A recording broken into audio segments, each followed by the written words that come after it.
Dimension Jumper is a fast-paced 2D side-scrolling shooter in which you can enter different dimensions that change your environment to get past deadly encounters. So what does the player do in Dimension Jumper? The player can change dimensions for a short period of time, which will be displayed with an in-game UI on how much power they have left before returning to their original dimension for the ability to recharge. This mechanic is what the entirety of the game revolves around. When the player switches dimensions, they will notice that their environment has changed around them, which can open different opportunities to proceed through the level. An example of this mechanic being used would be if a player encountered a wall that they could not pass. Perhaps in another dimension, that wall does not exist. The player can shoot a gun to destroy weak walls, eliminate enemies and their projectiles, as well as interact with the environment with your bullets, such as shooting buttons to open doors. One thing the player will notice is that when they fire their gun, their bullets switch dimensions mid-flight with the player. This can lead to many interesting uses when it comes to fighting enemies and for puzzles. The player has two forms of projectiles which involve the speed and the damage of them. The player has a fast and low damage projectile and a slow and high damage projectile. So what exactly is the goal?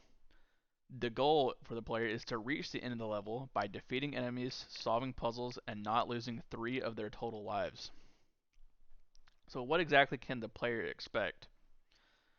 The player will run into many different types of enemies, some with their own unique way of dealing with them that involves switching dimensions. Players will also notice that while in other dimensions, they can see that the enemies will have a faded view as well as their projectiles, but will not be able to interact with most of the enemies.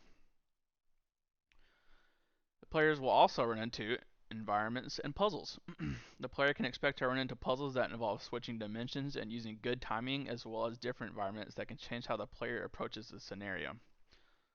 So what are some of the enemy types the player would run into? We have dimensional hunters. Players will soon find out that the second dimension is not always the safest place to be. There will be a flying enemy that can jump to the other dimension with you. They damage the player by colliding into them. This is typically a high priority target for the player to destroy. Another enemy type will be shield turrets. Players will find themselves running into stationary turrets that has a shield bubble surrounding them, in which the player will need to shoot their bullet, switch dimensions to where the shield does not exist, and switch back once the bullet has passed to destroy the turret. The shield turret shoots slow-moving projectiles towards the player. The last enemy the player will run into is a dimensional enforcer.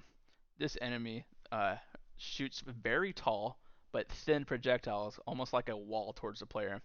These projectiles are very hard to avoid just by jumping and moving around, so the easiest way to deal with this enemy is to switch dimensions to dodge his wide attack and attack them while their shooting is on cooldown. So the environments and puzzles. What kind of environments will the player run into?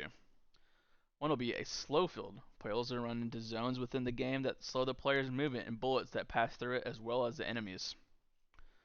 Dimensional tears. Dimensional tears are portals that will take the player and their projectiles to other dimensions without needing to switch and use a resource. However, if a player jumps into the tear, that the new dimension is now their main one for as long as they stay inside. Using their switch ability will temporarily take them back to the original dimension. This essentially switches the dimensions around until the player exits through the tear. Reflective surfaces.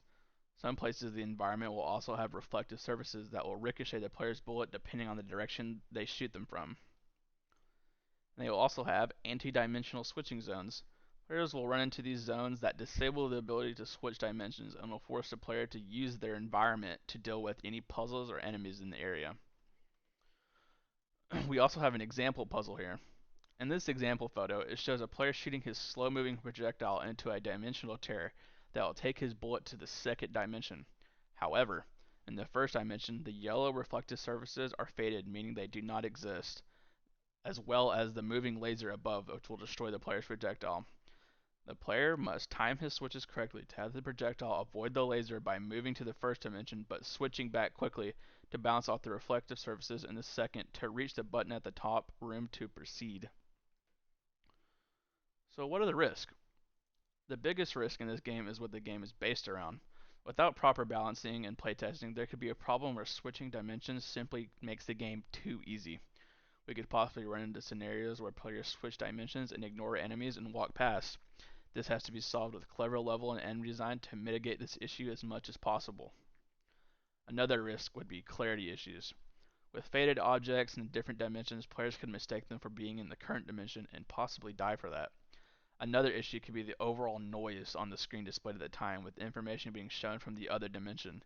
This can be solved with playtesting and coming up with textures and assets that can easily convey what dimension that object is from.